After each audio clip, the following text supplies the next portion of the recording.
The sun hung low over the Montana Territory, casting long shadows across the dusty main street of Redemption Creek. The town had earned its name 20 years prior when a group of former outlaws decided to build something honest from the ashes of their past. Now, wooden storefronts lined the thoroughfare, their paint weathered by countless seasons of wind and rain. The saloon's bat-wing doors creaked in the evening breeze, and somewhere in the distance, a coyote's mournful call echoed across the rolling hills. Sarah McKenna pressed her face against the cool glass of the general store window, her small fingers leaving smudges as she peered out at the approaching rider. At 7 years old, she had already learned to distinguish between the sounds of different horses' hooves on packed earth. This rider's mount moved with purpose but without urgency, the steady rhythm of someone who had traveled far but wasn't running from anything. The man who dismounted wore a long brown duster that had seen better days, its hem frayed and dust-caked from countless miles.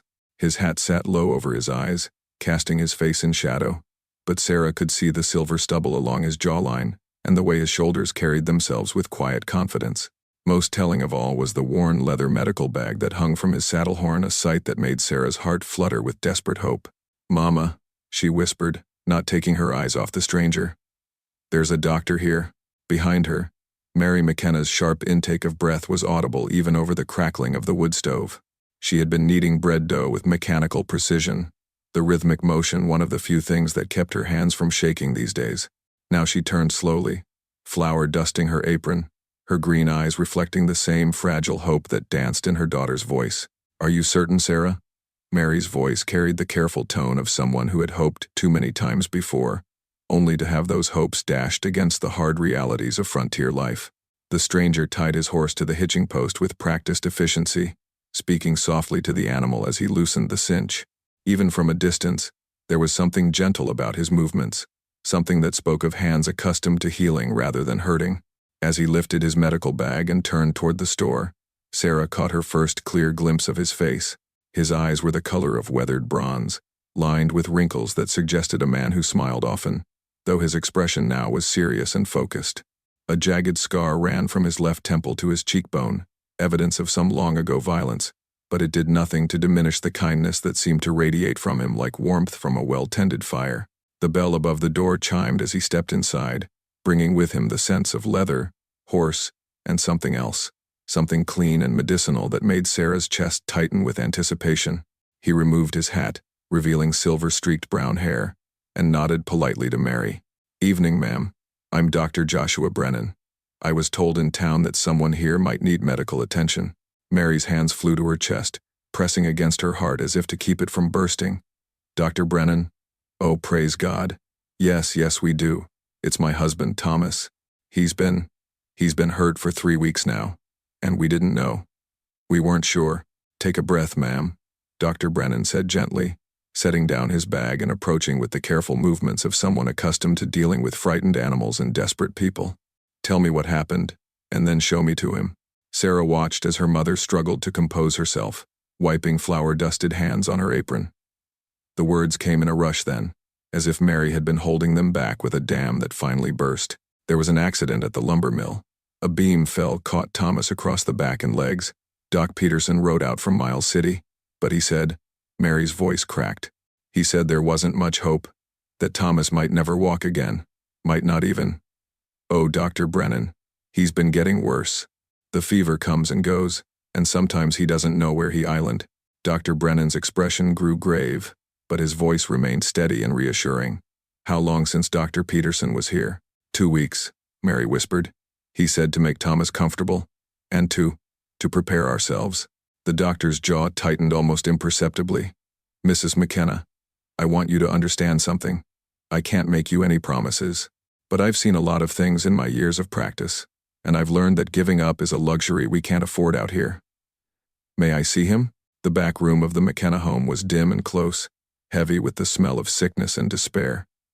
Thomas McKenna lay motionless on the narrow bed, his face pale as morning frost and slick with perspiration. The blankets that covered him were pulled up to his chest, but even in the low light, Dr. Brennan could see the unnatural angle of the man's legs beneath the covers. Sarah followed them into the room, her small hand clutching her mother's skirt. She had spent countless hours in this room over the past 3 weeks, reading to her father from her primer or simply sitting beside the bed, hoping her presence might somehow call him back from whatever dark place his mind had wandered to. Dr. Brennan set his bag on the bedside table and lit the oil lamp, adjusting the wick until warm yellow light filled the space. Thomas's breathing was shallow and irregular, and when the doctor placed the back of his hand against the man's forehead, he frowned at what he felt. "The fever's high," he murmured, more to himself than to the women watching. "Mrs. McKenna, I need you to heat some water as much as you can manage. Clean cloths, too. Anything you can spare. And I'll need Sarah to be my assistant." "Me?" Sarah's eyes widened with surprise and something that might have been pride. "You," Dr. Brennan confirmed, meeting her gaze with perfect seriousness. "I have a feeling you're braver than most grown men I've met. Are you willing to help me try to save your father?" Sarah nodded with fierce determination, her chin jutting forward in a way that reminded the doctor of soldiers he had known during the war. Young men who had faced impossible odds with nothing but courage and the refusal to surrender. As Mary bustled away to heat water, Dr. Brennan began his examination in earnest. His hands moved with practiced efficiency, checking pulse points and reflexes, carefully pulling back the blankets to reveal the extent of Thomas's injuries.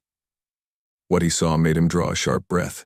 The man's legs were indeed badly damaged, but it was the infection that had set in that posed the most immediate threat. Red streaks radiated outward from several wounds that had been inadequately cleaned and dressed, and the smell of putrefaction hung in the air like a malevolent presence. "Sarah," Dr. Brennan said quietly, "I need you to understand something. Your father is very sick, sicker than your mother knows, but I truly believe that we can help him. It's going to be difficult and scary, and it's going to hurt him, but sometimes things have to hurt before they can heal. Do you understand?" Sarah looked up at him with eyes far too old for her young face. "Like when Mama had to pull that splinter from my hand. It hurt terrible, but then it got better." "Exactly like that." Dr. Brennan smiled for the first time since entering the house. "Except this is a much bigger splinter, and it's been in there much too long." Over the next several hours, as night settled over Redemption Creek like a thick blanket, Dr. Brennan worked with the focused intensity of a man for whom failure was not an option. Sarah proved to be an invaluable assistant, anticipating his needs with an intuition that surprised him. She held instruments steady when his hands needed to be elsewhere, applied pressure to bleeding wounds without flinching, and spoke to her unconscious father in a voice that somehow seemed to calm the man's restless movements. Mary moved in and out of the room like a ghost, bringing fresh water and clean cloths, her face a mask of barely controlled terror and desperate hope. She had lost so much already, her parents to cholera, her first baby to the harsh winter of 2078, that the thought of losing Thomas as well threatened to shatter what remained of her faith in a benevolent God. "The infection is worse than I initially thought," Dr. Brennan admitted as he cleaned and redressed the wounds for the third time. "But I've seen men recover from worse. The key is getting his fever down and keeping these wounds clean. The legs," he paused, choosing his words carefully. "The legs will heal, but it will take time, and he may always walk with a limp." "But he will walk?" Mary asked, her voice barely above a whisper.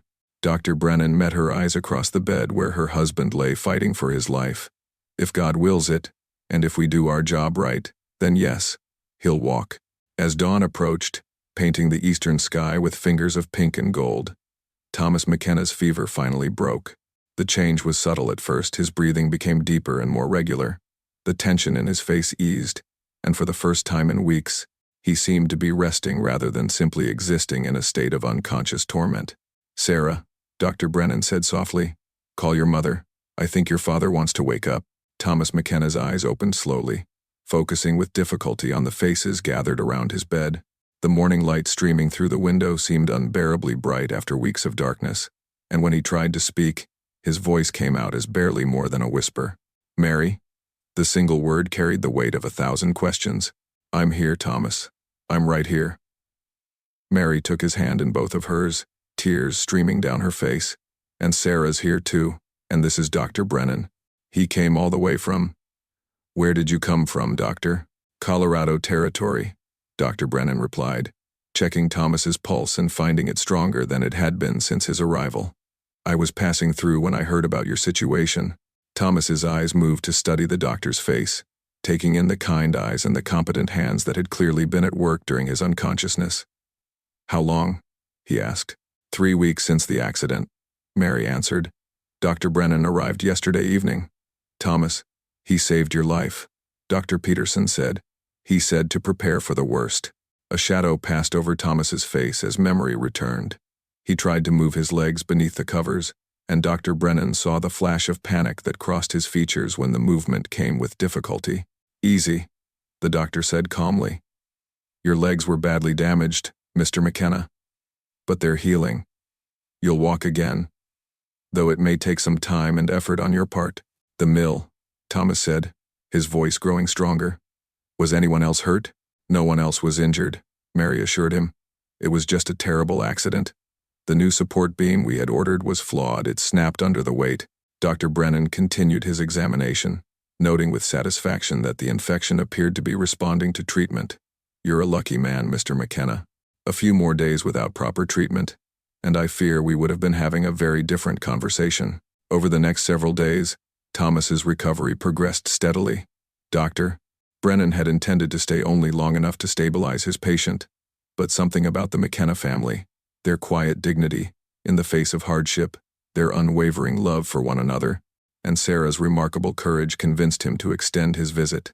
The town of Redemption Creek had been without a resident doctor since old Doc Williams passed away the previous winter, and word of Dr. Brennan's presence spread quickly through the community.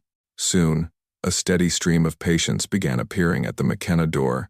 Children with fevers, men with injuries from ranch work, women seeking advice about difficult pregnancies. Dr. Brennan treated them all with the same careful attention he had given Thomas, never asking for payment but graciously accepting the offerings of food, supplies, and gratitude that people brought. Sarah appointed herself his permanent assistant, and her enthusiasm for learning amazed him.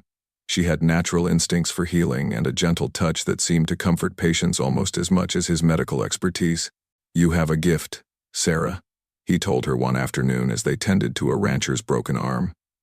Have you ever thought about becoming a doctor yourself? Sarah's eyes lit up with wonder at the possibility. Can girls be doctors? Where I come from, there are several lady doctors, Dr. Brennan replied seriously. It's not easy, and there are people who don't think women should be physicians. But if you truly want something, and you're willing to work harder than you've ever worked for anything, then yes, girls can absolutely be doctors. That evening, as the family sat around the dinner table, Thomas propped up in a chair for the first time since his accident. Mary served a feast that would have been impressive even by Sunday standards. Roast chicken with sage stuffing, fresh bread still warm from the oven, green beans from her garden, and an apple pie that filled the house with the scent of cinnamon and nutmeg. Dr. Brennan, Thomas said, his voice still somewhat weak but filled with sincerity. I don't know how to properly thank you for what you've done. You saved my life, and you've given my family hope when we thought all hope was lost. The doctor looked around the table at these people who had welcomed him so completely into their home and their hearts. Mr. McKenna, Mrs. McKenna, the pleasure has been entirely mine. It's been a long time since I've been part of a real family, and you've given me something far more valuable than any payment could ever be. What's that? Sarah asked, her face serious. You've reminded me why I became a doctor in the first place, Dr. Brennan replied. Sometimes, when you've seen too much suffering and lost too many patients, you forget that healing isn't just about medicine. It's about caring for people, about refusing to give up even when things look hopeless. You've all taught me that lesson again. As if summoned by the warmth and contentment of the moment, a commotion arose outside the sound of multiple horses approaching at speed, voices calling out in what sounded like distress. The riders who pulled up outside the McKenna home were a motley group, 3 cowboys from the neighboring ranch, their clothes dusty and their faces grim with urgency. The man in the lead, a weathered foreman named Jake Morrison, practically threw himself from his saddle as Dr. Brennan emerged from the house. Doc, thank God you're still here, Jake panted, his chest heaving from hard riding. We got trouble at the reservation. Bad trouble. Dr. Brennan's expression grew serious immediately. What kind of trouble? Sickness, Jake replied, accepting the cup of water Mary had brought him. Started with the children, but now it's spreading. Fever, terrible coughing, and they're getting weaker by the hour. Chief Running Bear sent word asking if there was a doctor in town. They've lost 3 little ones already. The silence that followed this announcement was heavy with unspoken implications. Relations between the town of Redemption Creek and the nearby Crow Reservation had been cordial but distant, 2 communities existing in careful parallel. with occasional trade but little real contact. The request for medical help represented a significant swallowing of pride on the part of the tribal leadership. "How far?" Dr. Brennan asked, already calculating what supplies he would need. 6 miles northwest, Jake replied. "But Doc, I gotta tell you, there are folks in town who aren't happy about the idea of you going out there. Some think it's too dangerous. Others think, well, they think white medicine shouldn't be wasted on Indians." Dr. Brennan's jaw tightened at this, and Sarah saw something flash in his eyes that reminded her of lightning before thunder. "Mr. Morrison, I took an oath when I became a doctor. That oath doesn't make distinctions based on the color of a person's skin or which god they pray to. Sick children are sick children, and I'll be damned if I let them die because of other people's prejudices." Thomas, who had been listening from his chair by the door, spoke up with quiet conviction. "Dr. Brennan is right. Those are human beings out there, suffering and dying. If we have the power to help and we choose not to, what kind of people does that make us?" Mary nodded her agreement, then surprised everyone by asking, "Doctor, would it help if you had additional hands?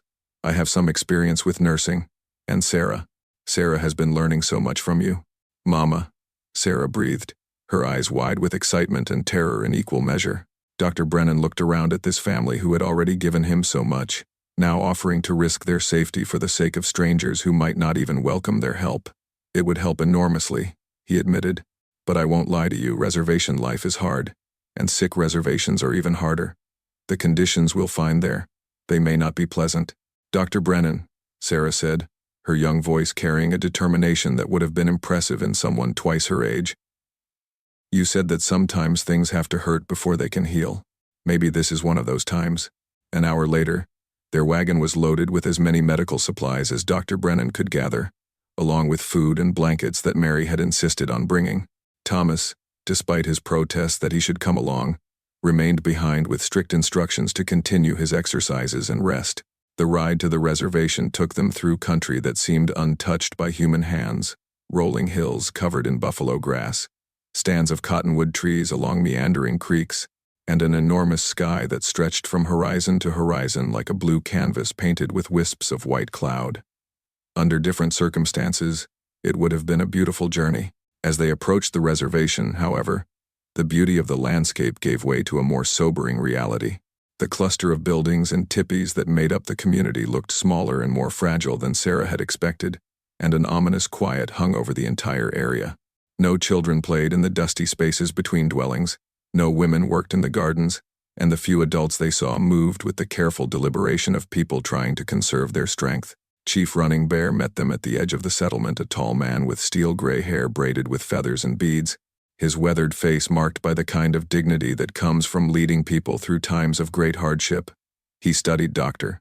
Brennan with dark eyes that missed nothing, taking in the medical bag, the supplies in the wagon, and the white woman and child who had come along. "You are the healer," he said simply, his English accented but clear. "I am Dr. Brennan, and this is Mrs. McKenna and her daughter Sarah. We've come to help if we can." The chief nodded slowly, then gestured toward a large lodge at the center of the settlement. "The sickness is strong. It takes the young ones first, then the elders.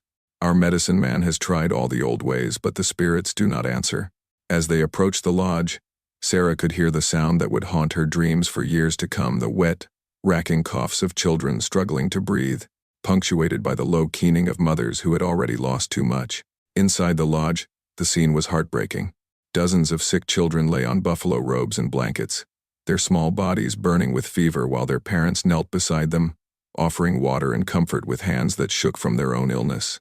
The air was thick with the smoke from medicine fires and the smell of sickness, and Sarah had to force herself not to step backward when the full reality of the situation hit her. Dr. Brennan, however, moved forward immediately, his medical bag in hand, and his face set with grim determination. "Sarah, Mary, I need you to start boiling water as much as you can manage, and we'll need clean cloths for cooling compresses." An elderly Crow woman approached them, her lined face marked by exhaustion and grief. She spoke rapidly in her native language to Chief Running Bear, who translated. "White Dove says the sickness came with the last trading party from Miles City.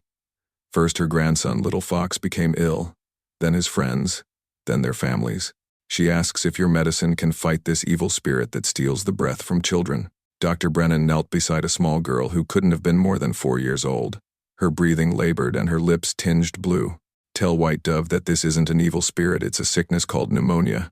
And yes, I believe we can fight it. What followed was the longest night of Sarah's young life. Working by lamplight and firelight, Dr. Brennan moved from patient to patient, administering medications from his limited supply while Mary and Sarah helped cool fevered bodies with damp cloths and encouraged the sick children to take small sips of water mixed with willow bark tea. The language barrier should have been an insurmountable obstacle, but Sarah discovered that kindness and gentleness needed no translation.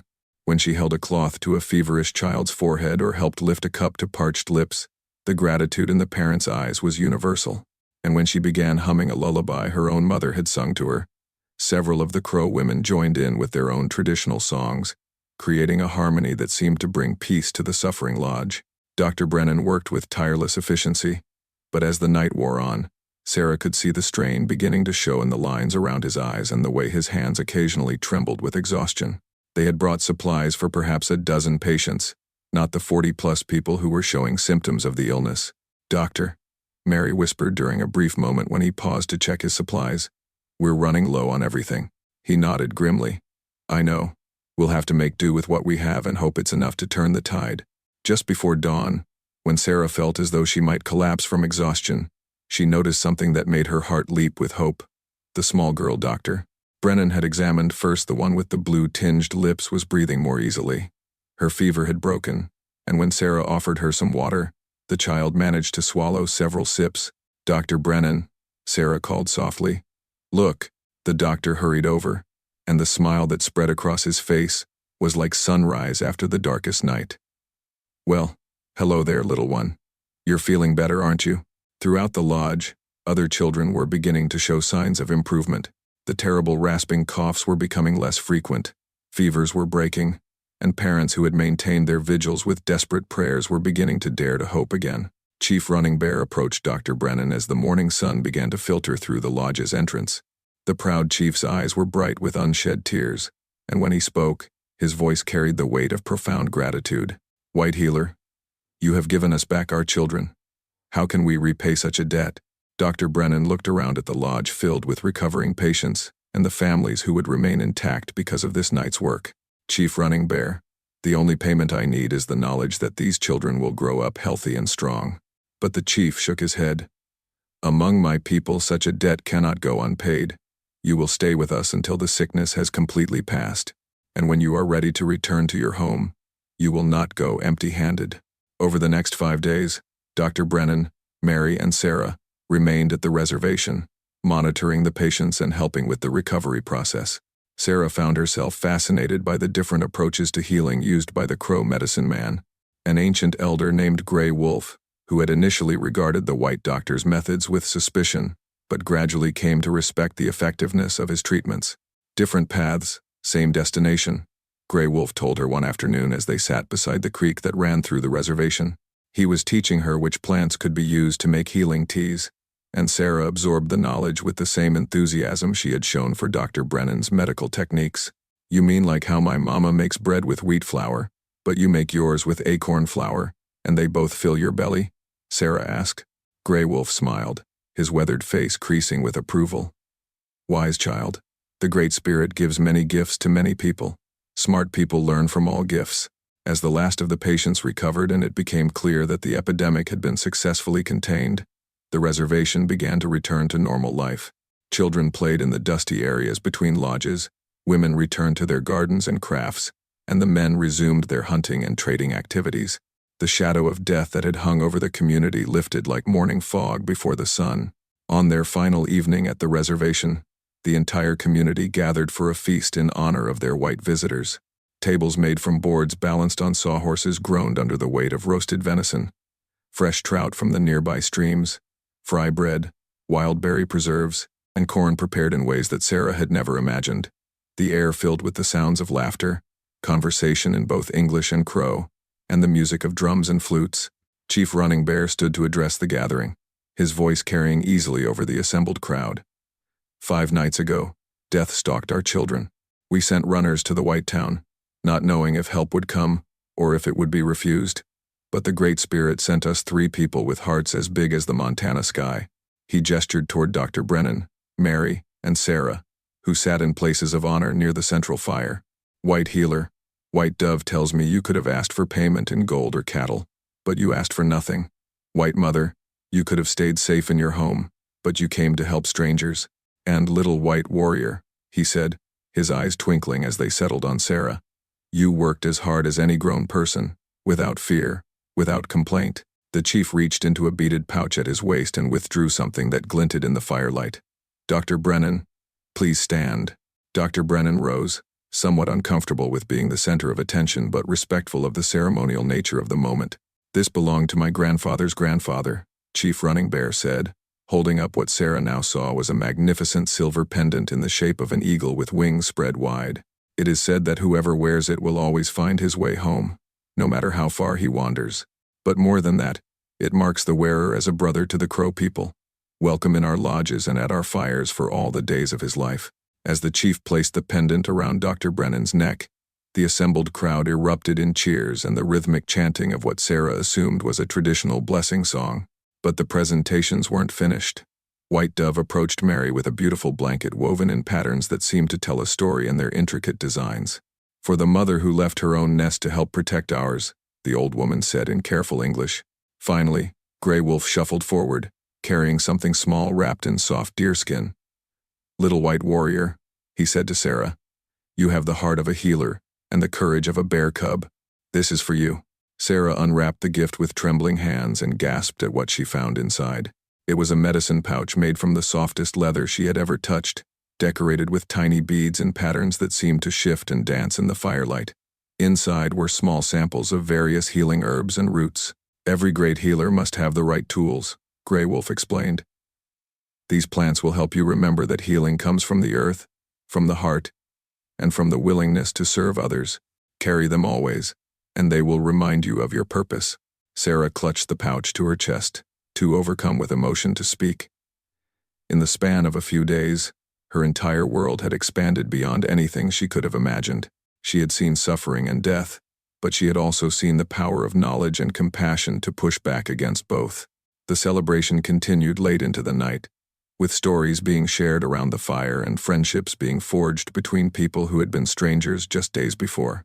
Sarah found herself surrounded by crow children her own age, and despite the language barrier, they managed to communicate through gestures, drawings in the dirt, and the universal language of play. As the evening wound down and the fires began to burn lower, Dr. Brennan found himself in conversation with Chief Running Bear and several of the tribal elders. They spoke of many things: the challenges facing both the reservation and the town of Redemption Creek, the changing nature of the frontier, and the importance of building bridges between different communities. Dr. Brennan, the chief said as the conversation drew to a close, you mentioned that your town has no doctor now that you plan to continue traveling. What would it take to convince a man like you to put down roots in our part of Montana? Dr. Brennan considered the question carefully. Over the past week, he had rediscovered something he thought he had lost forever: the sense of belonging to a community, of being needed not just for his medical skills but for who he was as a person. Chief, I'll be honest with you. I've been running from something for a long time, but these past days, working alongside your people and the McKenna family, I've realized that what I was running from was my own sense of purpose. Then stay, the chief said simply. Redemption Creek needs a doctor. The reservation needs a friend who understands both worlds. And from what I see, that little girl needs a teacher who can help her become the healer she's meant to be. As Dr. Brennan looked across the dying fire to where Sarah sat surrounded by her new friends, the medicine pouch still clutched in her hands and her face glowing with the kind of happiness that comes from discovering one's true calling, he felt something settle in his chest, a feeling he hadn't experienced in years. It was the feeling of coming home. Part 7, ***. The journey back to Redemption Creek took on the quality of a triumphant procession. Word had somehow reached town about Dr. Brennan's success at the reservation, and people lined the main street to welcome them home. Thomas McKenna, despite his still healing legs, had made his way to the front of the crowd with the help of a pair of crude crutches he had fashioned himself. "How are my girls?" he called out as the wagon pulled up, his face beaming with pride and relief. "We're fine, Papa," Sarah called back, leaping down from the wagon with an agility that made Dr. Brennan smile. And we helped save lots of children. And I got a medicine bag. And Grey Wolf taught me about healing plants. And Chief Running Bear made Dr. Brennan his brother. The words tumbled out in a rush of excitement as Sarah threw herself into her father's arms, careful not to knock him off balance. Thomas looked over his daughter's head to meet Dr. Brennan's eyes, and the gratitude he saw there needed no words. Mayor Henderson, a portly man with ambitious whiskers and a politician's smile, pushed forward through the crowd. Dr. Brennan, welcome back. Welcome back indeed.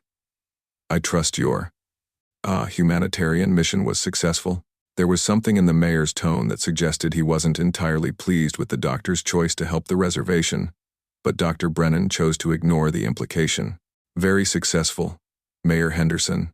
The epidemic has been contained, and all the patients are recovering well. Excellent, excellent. Now then, I wonder if I might have a word with you privately.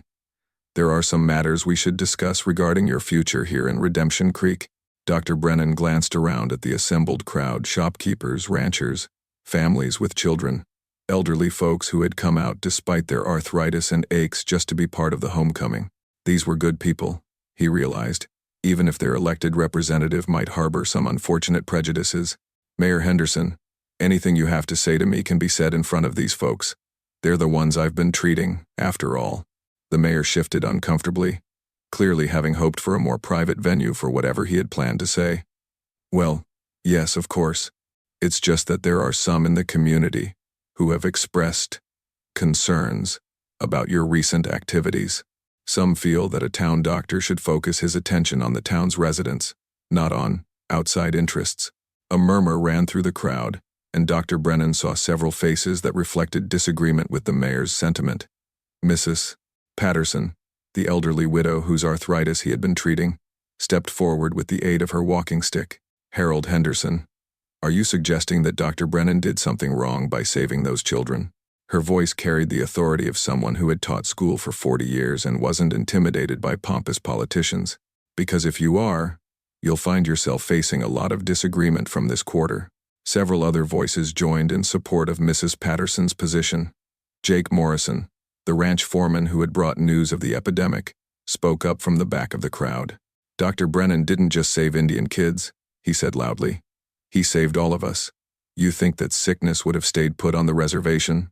It would have spread to town eventually, and then where would we have been? Dr. Brennan held up his hand for silence, and the crowd gradually quieted. Friends, I appreciate your support more than I can say, but I think Mayor Henderson raises an important point about priorities, and I want to address it directly. He reached into his coat and withdrew the silver eagle pendant that Chief Running Bear had given him, holding it so that it caught the afternoon sunlight. This was given to me by people who had every reason to distrust white medicine and white doctors. They gave it to me not because I'm white or because they're Indian, but because when their children were dying, I chose to help, rather than look the other way. Sarah watched from beside her father as Dr. Brennan continued, his voice growing stronger with each word. I became a doctor, to heal people, all people. I don't ask about a person's bank account before I set a broken bone, and I don't inquire about their ancestry before I treat a fever. If that philosophy doesn't align with what this town wants in a doctor, then perhaps I should continue on my way. The silence that followed this statement was deafening. Then, slowly, Thomas McKenna began to clap. Despite his crutches and his still healing legs, he managed to create a sound that echoed off the wooden storefronts. Mary joined him, then Sarah, then Mrs. Patterson, then Jake Morrison. Within moments, the entire crowd was applauding, and Mayor Henderson found himself very much alone in his concerns. Dr. Brennan, called out Samuel Wright, the town's blacksmith. What would it take to convince you to stay permanent like? We ain't had a real doctor since old Doc Williams passed, and from what I can see, we ain't likely to find a better one than you. Dr. Brennan looked around at the sea of hopeful faces, then down at Sarah, whose eyes were bright with anticipation.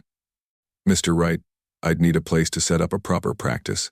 Nothing fancy, but somewhere with enough room for an examination area, a surgery, and quarters for patients who need extended care. The old mercantile building's been empty since Peterson's store moved to the new location, offered Mrs. Patterson. It's got good light, plenty of space, and living quarters upstairs. The town council owns it now. We could work out some kind of arrangement. Mayor Henderson, recognizing which way the wind was blowing, quickly adjusted his position. Well, of course, if that's what the community wants, I'm sure we can come to some mutually beneficial agreement. That evening, as the McKenna family sat around their dinner table with Dr. Brennan as their honored guest, the conversation turned to the future with an excitement that had been absent from their lives for far too long. So you're really going to stay? Sarah asked for perhaps the 10th time, as if she couldn't quite believe such wonderful news could be true. I'm really going to stay, Dr. Brennan confirmed. In fact, I was hoping you might consider being my official assistant. The pay isn't much, maybe a penny a day, but you'd learn everything I can teach you about medicine. Sarah's gasp of delight was audible across the room. A penny a day? That's more money than I've ever had. And I could really learn to be a doctor? You could really learn to be a doctor, Dr. Brennan said seriously. It won't be easy. You'll need to study hard, learn to read medical texts, understand anatomy and chemistry, and dozens of other subjects. But Sarah, I've watched you work. You have natural instincts for healing, and more importantly, you have the compassion that makes a great doctor. Mary reached across the table to squeeze her daughter's hand. What do you think, Sarah? Do you want to learn to be a doctor? More than anything, Sarah breathed. Thomas, who had been listening with a broad smile, suddenly grew serious. Dr. Brennan, there's something we need to discuss. You saved my life. You've given Sarah the opportunity of a lifetime, and you've become like family to us. But we've never talked about payment for your services. Dr. Brennan waved his hand dismissively. Mr. McKenna, you've already given me far more than— No, Thomas interrupted firmly. Let me finish. You're right that we've given you something valuable. We've given you a home and a family. But you've given us something even more precious. You've given us hope and health and a future for our daughter that we never could have imagined. He reached into his vest pocket and withdrew a small leather pouch. This represents everything Mary and I have saved over the past 5 years. It's not much by some standards, but it's enough to help you get your practice started properly. Medical supplies, equipment, whatever you need. Dr. Brennan stared at the pouch, then looked up at Thomas with something very close to wonder in his eyes. I can't take your life savings. You're not taking it, Mary said gently. We're investing it. In you, in Sarah's future, and in this community. Besides, what good is money compared to having our husband and father alive and well? 6 months later, Redemption Creek had transformed into something approaching a real town. Dr. Brennan's medical practice, housed in the renovated mercantile building, had become a beacon that drew settlers from throughout the territory. Word had spread that there was a skilled physician who would treat anyone regardless of their ability to pay, and families began choosing to settle in the area specifically because of the medical care available. Sarah had thrown herself into her medical studies with the single-minded determination of someone who had found her true calling. Each morning before school, she would spend 2 hours with Dr. Brennan, learning to prepare medicines, studying anatomy from his precious medical texts, and practicing basic procedures on willing volunteers. Her afternoons were spent assisting with patients, and her evenings were devoted to the homework assignments Dr. Brennan created to supplement her regular schooling. The arrangement with Chief Running Bear's people had evolved into something approaching a formal alliance. Dr. Brennan made regular visits to the reservation, while crow hunters and traders had become common sights in Redemption Creek. Gray Wolf, the old medicine man, had even begun sharing some of his herbal knowledge with Dr. Brennan, leading to treatment innovations that neither traditional white medicine nor traditional native medicine could have achieved alone. Thomas had recovered sufficiently to return to work at the lumber mill, though he now supervised operations rather than doing heavy labor himself. The slight limp that remained from his injuries had become, in his words, a small price to pay for being alive to see my daughter become a doctor. But it was on a cold February morning, when the Montana winter held the land in its grip and the wind howled down from the mountains like a living thing, that Dr. Brennan faced his greatest challenge yet. The sound that woke him from sleep was one he had hoped never to hear again. The desperate pounding of fists on his door in the pre-dawn darkness, accompanied by voices raised in panic. He threw on his clothes and rushed downstairs to find Jake Morrison and 2 other men from the nearby Double K ranch, their faces grim with urgency. Doc, we need you to come quick, Jake said without preamble. There's been an avalanche up in the high country. Caught a hunting party mix of our boys and some of Chief Running Bear's people. They're trapped in a cave, and from what we can tell, some of them are hurt bad. Dr. Brennan was already reaching for his medical bag and winter gear. How many? 8 total. 4 of ours, 4 Crow. The cave entrance is blocked, but we can hear them calling for help. Problem is, the snow's still unstable. Another slide could come down at any time. Sarah appeared at the top of the stairs, having been awakened by the commotion. Dr. Brennan. What's happening? Sarah, I need you to wake your parents and tell them I've gone to help with an emergency. Then I want you to prepare the surgery for multiple patients, clean everything, set out all the instruments, and make sure we have plenty of hot water ready. But Dr. Brennan, Sarah called as he headed for the door. Shouldn't I come with you? You might need help. Dr. Brennan paused, his hand on the doorknob. The truth was, he probably would need help, and Sarah had proven herself capable in even the most difficult situations. But the thought of taking her into a situation where another avalanche could kill them all made his blood run cold. Not this time, Sarah. I need you here, keeping everything ready for when we bring the injured back. The ride to the avalanche site took them through country that was breathtaking in its beauty and terrifying in its hostility. Snow-covered peaks rose on all sides, their slopes gleaming white in the early morning sun, while the trail they followed wound between stands of pine trees so laden with snow that their branches drooped nearly to the ground. When they reached the site, Dr. Brennan could see immediately why the rescue was taking so long. The avalanche had deposited thousands of tons of snow in a narrow valley, creating a debris field that was both unstable and treacherous to navigate. At the far end of the valley, a dark opening in the rock face marked the cave entrance, or rather, what little of it remained visible above the snow. Chief Running Bear was already there with a dozen of his warriors, working alongside ranchers from 3 different spreads to dig a path to the cave. The sight of white and Native Americans working side by side, united in their determination to save the trapped men, would have been remarkable under normal circumstances. In the shadow of potential tragedy, it was simply necessary. Dr. Brennan, Chief Running Bear called out as he approached. Good. You are here. We have made contact with those inside. 4 are injured, but all are alive. Dr. Brennan studied the rescue operation, noting the careful way the men were removing snow and the lookouts posted on the surrounding slopes to watch for signs of another slide. How long before we can get them out? Another hour, maybe 2, replied the chief. But the injured ones need help now. The cave opening is too small for a man to fit through, but he gestured toward the narrow gap they had managed to clear, barely wide enough for someone to slide medical supplies through. Dr. Brennan knelt beside the opening and called into the darkness beyond. This is Dr. Brennan. Can you hear me? A voice echoed back from within the cave, weak but audible. Doc, thank God. We got 2 men with broken bones and 1 who's bleeding bad. Don't know how much longer. I'm going to pass some supplies through to you. Dr. Brennan called back. Tell me exactly what you're dealing with. For the next hour, working through the tiny opening and relying on the descriptions shouted back from inside the cave, Dr. Brennan managed to provide emergency treatment to the trapped men.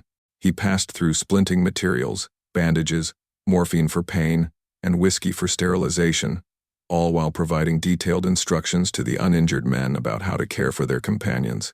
It was delicate work made even more challenging by the constant awareness that tons of unstable snow hung over their heads, ready to come crashing down at the slightest provocation.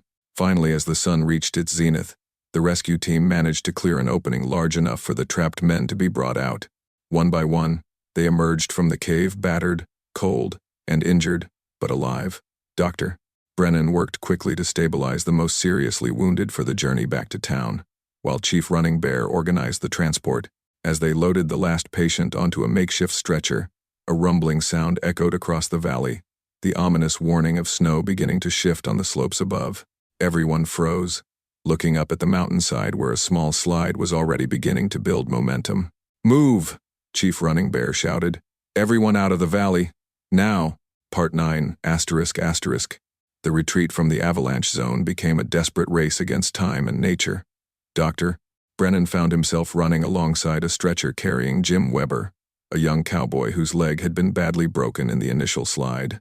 Behind them, the sound of cascading snow grew louder and more ominous with each passing second. The evacuation had been planned for exactly such a contingency, with relay points established along the trail where fresh men could take over carrying the wounded. But even with careful preparation, moving injured men over rough terrain while staying ahead of an avalanche required every ounce of strength and determination the rescue team possessed. They had just reached the first relay point when the second avalanche hit the valley behind them with a roar that seemed to shake the entire mountain range.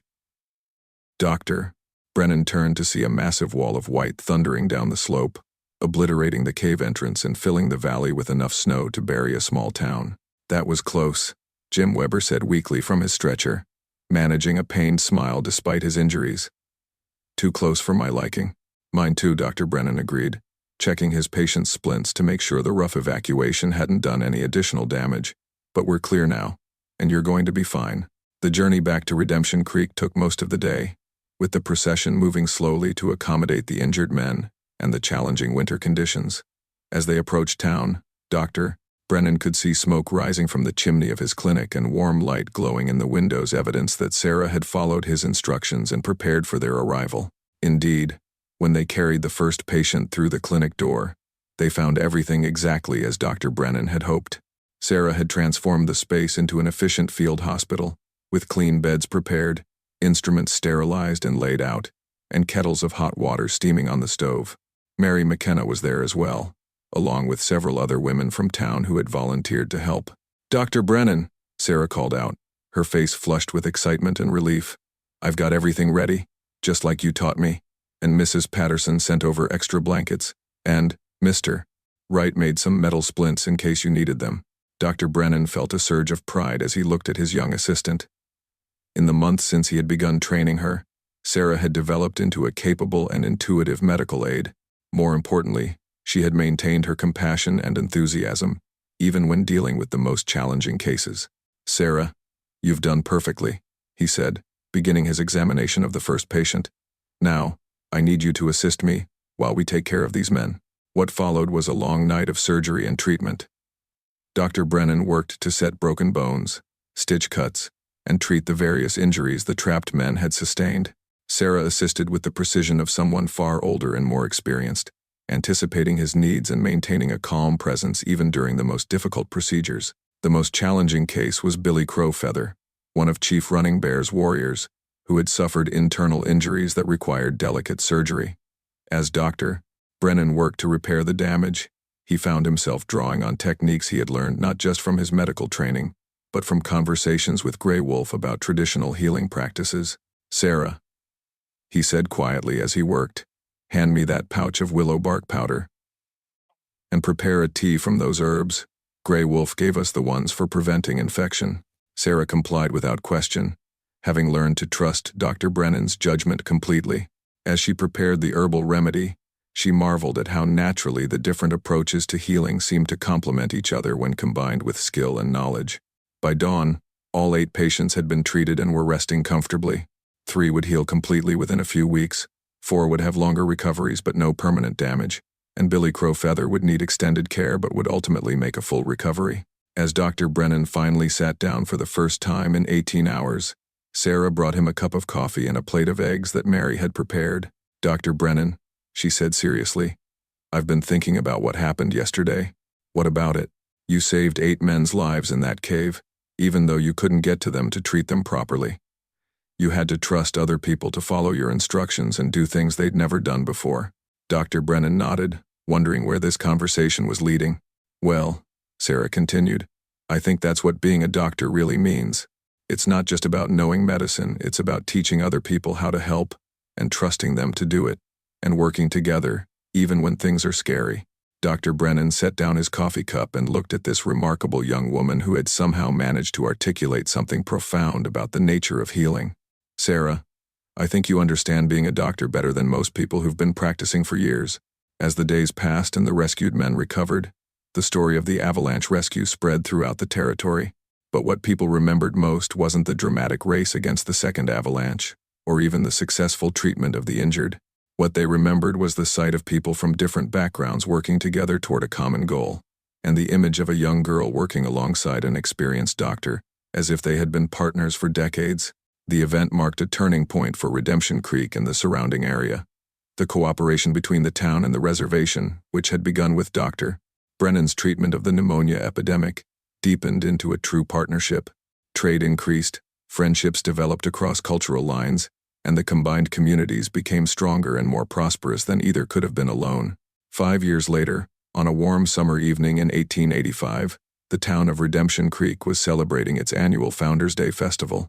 The main street had been decorated with bunting and lanterns. Long tables groaned under the weight of food contributed by families throughout the community, and musicians played on a makeshift stage constructed in front of the general store. Dr. Brennan stood on the porch of his clinic, watching the festivities with a contentment he had never imagined possible during his wandering years. At 32, Sarah McKenna was no longer the 7-year-old child who had first assisted him with her father's treatment.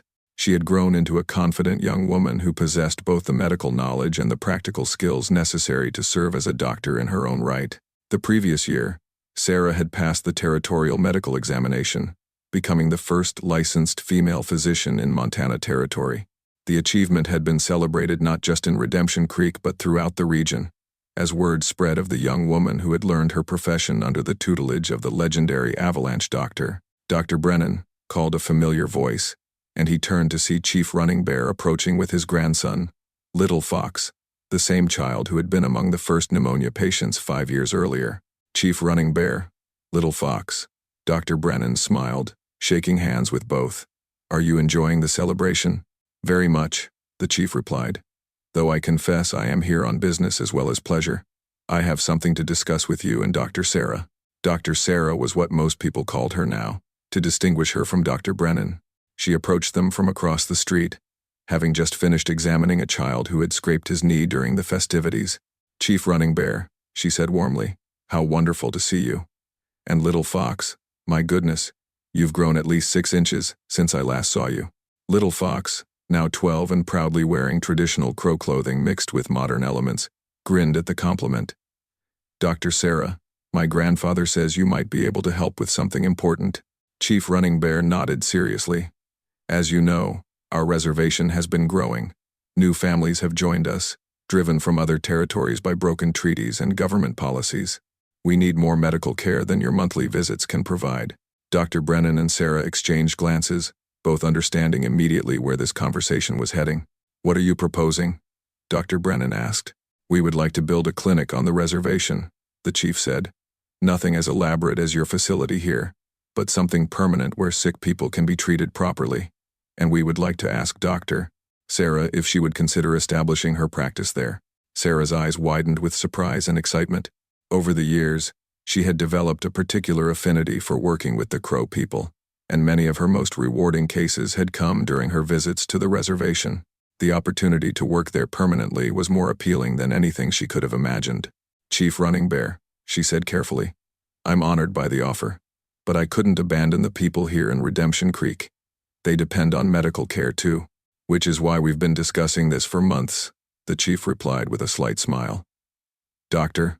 Brennan would continue to serve Redemption Creek and the surrounding area, while you would focus on the reservation and the new settlements to the west. But you would work together, sharing knowledge and covering for each other as needed."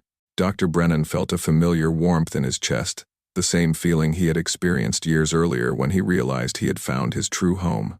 The idea of Sarah establishing her own practice while maintaining their partnership represented the perfect next step in their journey together. "Sarah," he said, "this sounds like exactly the kind of opportunity you've been preparing for. What do you think?" Sarah looked around at the celebration surrounding them, at the families from town mingling freely with visitors from the reservation, at children playing together regardless of their heritage, at elderly folks sharing stories and memories across cultural lines. This was the world she had grown up in, the world that Dr. Brennan's arrival had helped to create. "I think," she said slowly, "that there are a lot of people who need medical care, and not enough doctors to go around. If we can serve more people by working together in different locations, then that's what we should do." Chief Running Bear's smile broadened. "Then we have an agreement.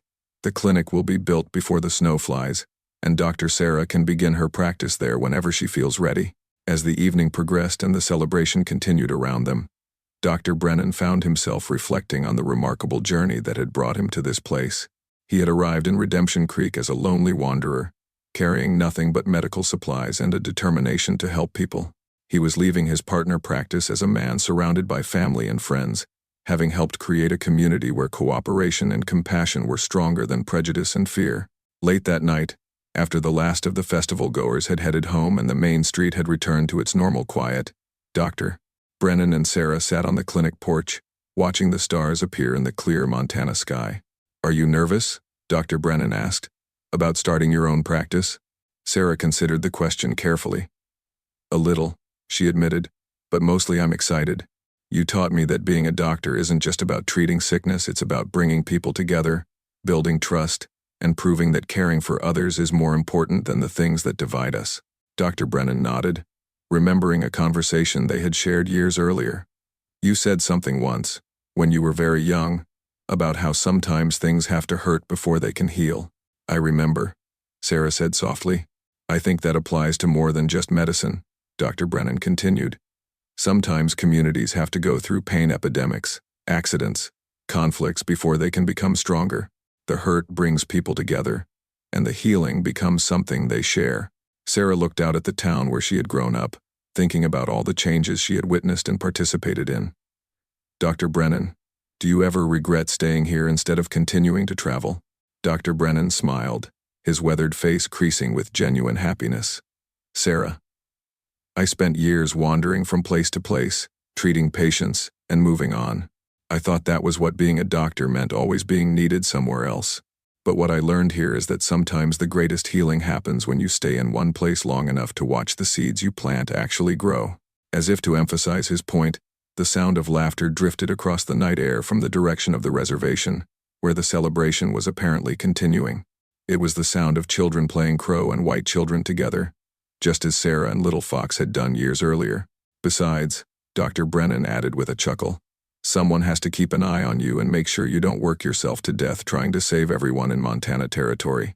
Sarah laughed, the sound bright and clear in the darkness. "Don't worry about me, Dr. Brennan. I learned from the best teacher a person could ask for. I know when to ask for help, and I know that sometimes the most important medicine is simply showing people that someone cares enough to try." They sat in comfortable silence for a while longer, two doctors at different stages of their careers but united in their commitment to healing and service. Around them, the town of Redemption Creek slept peacefully, secure in the knowledge that whatever challenges the future might bring, they would face them together. In the years that would follow, Dr. Sarah McKenna would become a legend in her own right, known throughout the territory as a physician who could treat everything from gunshot wounds to difficult births with equal skill and compassion.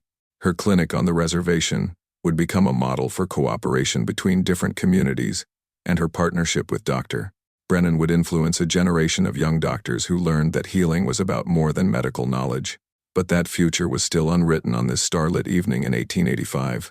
For now, it was enough to sit on the porch of the clinic where it all began, surrounded by the peace that comes from work well done, and the knowledge that sometimes, when life hurts too much, the answer really is as simple as someone caring enough to say, "That's why I'm here."